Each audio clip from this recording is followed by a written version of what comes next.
Some pretty serious weather heading this way. Yes, absolutely. Without trying to belittle it, there'll be some big waves for the dog to get in the next 24 hours yet. We have got our first named storm of the season. So let me show you some of our weather watchers pictures that have been coming in through the day today. Already the big waves are starting to pick up there, as you can see, up in North Ayrshire.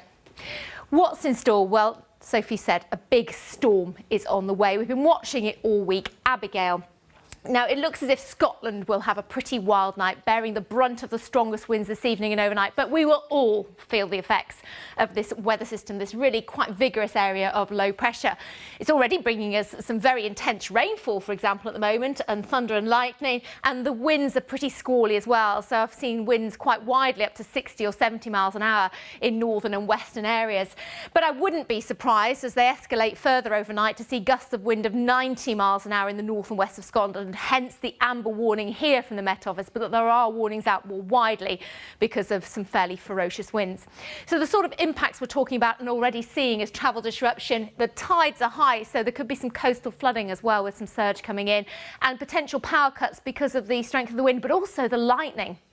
And then behind it, some colder air. Now, it'll be a real shock to the system, but actually it'll be around about average for the time of year. But I just need to bring your attention to tomorrow morning as well. So we're talking about Scotland bearing the brunt of the winds through this evening and overnight. But for England and Wales in the morning, particularly western areas, these winds could reach 60 or 70 miles an hour quite easily. And with this band of really intense rain, hail, thunder, it could be pretty nasty out there. And it may even gust up to 60 or 70 as that clears away from East Anglia later on.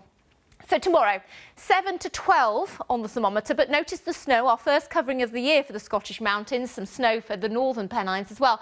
But actually it will feel significantly colder. So if you're heading out to raise money for children in need, wrap up warm. But we don't spend long in that cold air. Surprise, surprise. It's back to business as usual. The mild southwesterlies come back in. However, we are concerned, growingly concerned for the weekend, because this next low pressure has got tropical air in it, which is renowned for giving us an awful lot of wet weather. And we're thinking similar areas to those that have seen wet weather this week: North Wales, North West England, South West Scotland.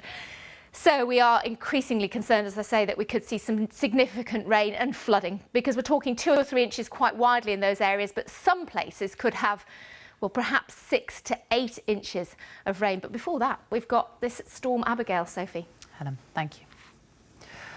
A reminder now of our main story this